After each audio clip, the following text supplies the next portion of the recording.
इतनी बारिश हुई इस साल, बहुत ज़्यादा। हमारे पिताजी बोलते हैं कि इतनी बारिश कभी आज तक नहीं हुई। पिछले वर्ष से जो लगातार बारिश हो रही है, जैसे 15 दिन तक मौसम नहीं खुलना, एक बादल की छावनी टाइप बने रहना, तो उसके वजह से फसल को धूप मिली नहीं, तो फसल कहाँ से ग्रोथ करेगी। बारिश में तो हमको 25% मिला सर इस बार। 75% लॉस हुआ। खरीफ सीजन में का जो उत्पादन है वो अब तो बस 15-18 की कहानी रह गई है। दूसरी फसल कुछ भी नहीं होती, कुछ भी नहीं होता। हमको क्या एक डंठल नहीं मिलता। इतनी बारिश होने के बाद मक्का हुई है। चाहे मैं कहता हूँ एक एकड़ 15 क्विंटल, 20 क्विंटल, 5 क्विंटल जो भी हुई है, खाने को हो गया। बाकी अदर दूसरी फसल होती तो नहीं मिलती।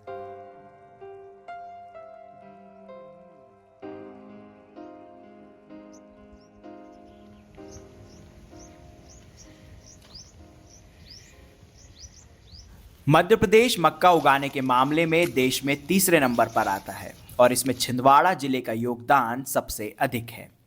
लेकिन पिछले कुछ वर्षों से यहां खरीफ का सीजन यानी जून से सितंबर माह का समय किसानों की फसल के लिए संकट का समय काल बन गया है। जलवायु परिवर्तन की वजह से हो रही चरम मौसमी घटनाओं और अनिश्चित बारिश की वजह से खरीफ में बोई जाने वाली मक्के की फसल किसानों के लिए घाटे का सौदा साबित हो रही है। ज़्यादा बारिश हो जाती है तो मक्का को कैसे नुकसान होता है? उसकी जड़ें गल जाती हैं, उसको धूप नहीं मिलती, पेड़ गिर जाता है। कुछ उसमें ज़्यादा बारिश के कारण उसकी जो पूरा की पूरा पेड़ अच्छा 5-4 फीट की हाइट के बाद और गलना शुरू हो जाता है और फिर वो गिर जाता है। हमने छिंदवाड़ा की अपनी 5 दिन की यात्रा में यहाँ के किसानों को एक नया प्रयोग करते देखा। अब वे खरीफ की जगह रबी के सीजन में मक्के की बुआई कर रहे हैं और वे दावा कर रहे हैं कि खरीफ की तुलना में रबी में मक्का अधिक पैदा हो रहा है। कुछ किसानों ने आज से 4-5 साल पहले, मैंने भी 10-11 एकड़ में मक्का लगाया हुआ था रबी सीजन का, तो रबी सीजन में मेरे को यील्ड आई थी ओलावृष्टि होने के बाद भी 36 क्विंटल पर एकड़ का उत्पादन था। और अगर किसान अच्छे से मेंटेनेंस अगर करे रबी सीजन की मक्के की, तो वो 40-45 क्विंटल पर एकड़ का उत्पादन ले सकता है। ग्रीष्मकालीन जो मक्का होती है उसको लगाए हैं अभी, तो वो है 6802 सिंजेंटा का। तो अभी ये फसल है, मतलब हमको अभी लग रहा है कि ये बहुत अच्छी होगी। इसके पहले सर अपन गेहूं की बोनी करते थे, तो गेहूं के उत्पादन ऐसा है कि अपना 1 एकड़ में 22 कुंटल का जाता है, तो मक्के का उत्पादन बताते हैं कि 35 कुंटल 30 कुंटल का उत्पादन होता है। तो यदि अपना, और इस समय अपना गेहूं भी बिक रहा है 2400 रुपये बिकता है, और मक्का भी 2400 रुपये 2300 रुपये मक्का बिक रहा है, 2300 रुपये मक्का बिक रहा है। तो यदि मक्का का उत्पादन जैसे 30 कुंटल भी आएगा तो 1 एकड़ में अपना मतलब 70,000 के समथिंग पहुंच जाएगा, 65 से 70,000 रुपये। तो अपना रिजल्ट बढ़ के आएगा सर। उसमें ऐसा है कि 10,000 रुपये मतलब अपना पर एकड़ का बच रहा है, तो लागत पानी का अपना पूरा पैसे खाद पानी का सब निकल जाता है। छिंदवाड़ा जिले के एक बड़े हिस्से में सिंचाई के पर्याप्त साधन मौजूद हैं। ऐसे में किसान मक्के के लिए जरूरी पानी की आपूर्ति नियंत्रण के साथ कर सकता है, जो बारिश के मौसम में संभव नहीं है। ये इस मौसम की फसल का उत्पादन इसलिए अच्छा है कि ये अपने हाथ में, अभी थोड़ा धूप भी मिलना, जितना पानी देना वो किसान अपने स्तर से देगा। ये तो बारिश का ऐसा रहता है कि 8-10 दिन रेगुलर बारिश ही हो रही, फिर धूप निकली, फिर बारिश, तो उसकी वजह से उसकी गारंटी नहीं। पर ये रबी सीजन का गारंटी है। 4 टन तो निश्चित है कि आपको रबी में मिलेगा। वैरायटी पानी होना चाहिए मेरे पास, अंडरग्राउंड पानी, उस फसल को पानी जो है ना। हालांकि ये ऐसी फसल भी नहीं है कि इसको 7 दिन में पानी चाहिए। जैसे गेहूं है उसको पानी और मक्का को पानी। मक्का को 15 दिन 20 दिन में जो अपन ने पानी दिया चल जाता है और वो बढ़िया उत्पादन दे जाता है। कई किसान खरीफ के बाद रबी में भी मक्के की बुआई ही कर रहे हैं। ऐसे में क्रॉप रोटेशन ना होने की वजह से मिट्टी के खराब होने की संभावनाएं भी प्रबल हो रही हैं। रबी में भी मक्का लगाई थी और खरीफ में भी मक्का, दोनों में ही मक्का रही सर। आपको नहीं लगता कि अब इसमें तो रोटेशन हो नहीं रहा जी, तो इससे जमीन को नुकसान होगा?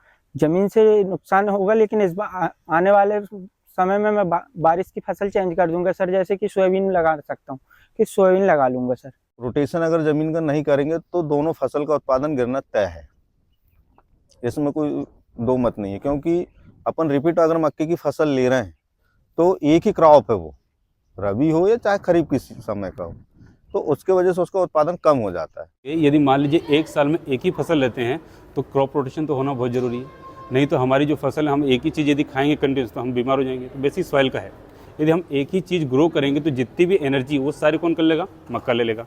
अब अपन डाल क्या रहे हैं, सिर्फ नाइट्रोजन, फास्फोरस, पोटास या यूरिया डाल रहे हैं। अब यूरिया से सिर पे जा रहा है नाइट्रोजन, और कम से कम 17 न्यूट्रिएंट एलिमेंट है जो सर अपने खेत में, भूमि में होना ही चाहिए ताकि उसका पूर्ण रूप से पोषण उसको मिल सके। यदि हम एक ही चीज़ देंगे तो वो चीज़ सफिशिएंट नहीं हो पाएगी। रबी के सीजन में जब किसान मक्का लगाता है तो उसे खरपतवार और कीटनाशकों का उपयोग अधिक करना पड़ता है, जो फर्टिलाइजर के अधिक उपयोग को बढ़ावा भी दे रहा है। तो हमारी खाद्यान्न फसलें हैं जिसमें हमारा अपना मेज आता है, गेहूं आता है और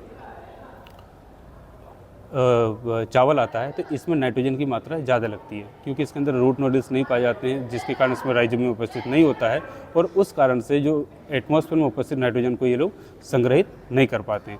और सॉइल के ऊपर की बात करें तो सॉइल के ऊपर बेसिकली इसका इफेक्ट पड़ता है क्योंकि जो जितना न्यूट्रिएंट होता है मैक्सिमम इसको एब्जॉर्ब कर लेती है, जिस कारण से आज के समय में जो अपना किसान भाई लोग हैं सबसे ज़्यादा केमिकल फर्टिलाइज़र का यूज कर रहे हैं। अब जितना केमिकल फर्टिलाइजर का यूज करेंगे उतना ही सॉइल का डिग्रेडेशन होगा। इसमें जैसे लोडीस है, ये तो मारनी पड़ता है, हर 15 दिन की 15 दिन इसमें इल्ली का स्प्रे चलना ही चलना है।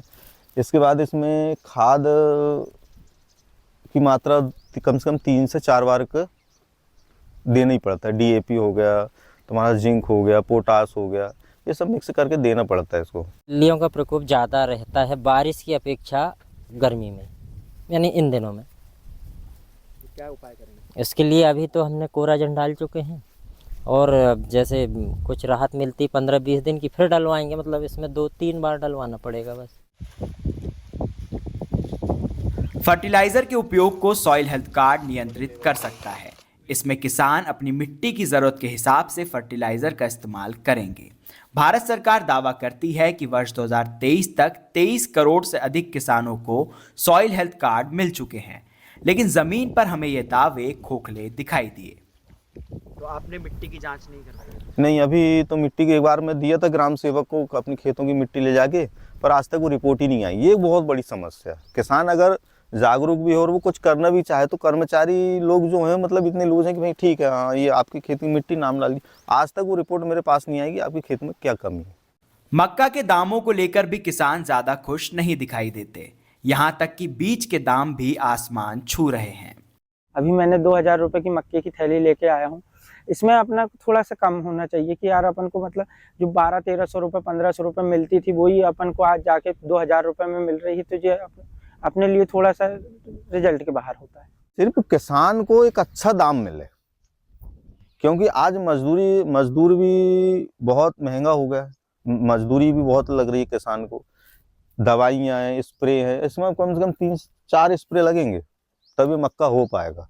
फिर इसके बाद में इसकी तोड़ाई गहानी, इसकी जो लागत है के हिसाब से किसान को रेट वाजिब नहीं मिल पा रहा है। शासन ने भी 2100 रुपया उसकी सपोर्ट प्राइस डिक्लेयर की, अब बीच में वो 1000 रुपये तक नहीं बिकी, न शासन ने खरीदी न उससे, तो उसको तो नुकसान बहुत बड़ा है ना। छिंदवाड़ा के मक्का किसानों को कुछ सकारात्मक उम्मीदें यहां लग रहे इथेनॉल प्लांट से भी हैं। भारत सरकार की नेशनल पॉलिसी ऑन बायोफ्यूल 2018 तेल आयात पर निर्भरता घटाने के लिए गैसोलीन में इथेनॉल ब्लेंडिंग को बढ़ावा दे रही है। देश के इथेनॉल मिश्रण कार्यक्रम में मक्का आधारित इथेनॉल की हिस्सेदारी 2021-22 में 0 से बढ़कर 2023-24 में 40% हो गई है और 2024-25 में 50% से अधिक हो सकती है। ऐसे में छिंदवाड़ा के किसान रबी में भी मक्का लगाकर इसे एक अवसर की तरह देखते हैं, लेकिन उन्हें कुछ आशंकाएं भी हैं। एथनॉल कंपनियां प्लांट लगाती तो हैं, पर होता क्या है वो सब दे देती हैं व्यापारी के ऊपर, और व्यापारी अपने स्तर से काम करता है। अगर एथनॉल कंपनी डायरेक्ट किसानों से माल खरीदे तो उसका प्रॉफिट सीधा किसान को जाएगा, तो उसमें कुछ हो सकता है। बाकी व्यापारी अभी आए जैसे पूरे अड़तियों को दे दिए हैं चौरई में, वो अपने स्तर से माल खरीदते हैं और अपना पहले अच्छा खासा प्रॉफिट देखते हैं, वो फिर किसानों को मिलता है।